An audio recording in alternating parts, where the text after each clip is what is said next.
Ну, Токаев позвал русских оккупантов. Нарушил Да. закон.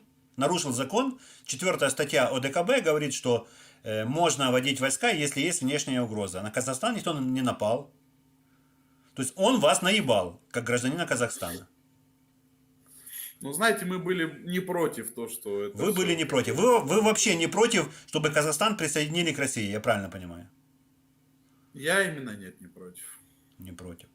Ну хорошо, если вы так любите Россию, так соберите свои вещи, возьмите Егора, возьмите своего дядька и ебашьте в свои там Магнитогорск куда. Зачем вы не против, чтобы к вам пришел русский мир? Хотите в русский мир? Едьте туда. Зачем вы казахов подставляете? Ассаламу алейкум. Привет, Здравствуйте. привет. Здравствуйте. Здравствуйте. Как вас зовут? Меня зовут Мария. Я из Киева. Вы из какого города? Я из Казахстана, Восточно-Казахстанская область. Это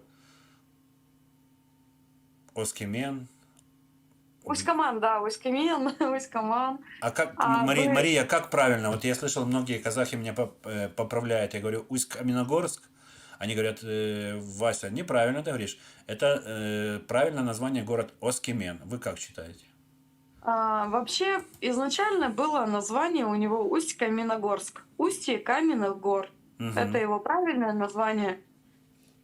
Потом, когда появились казахи, скажем так, появилась Усть-Камен. То есть это не казахская земля, это русская земля, Нет, правильно? ну, наверное, думаю, да.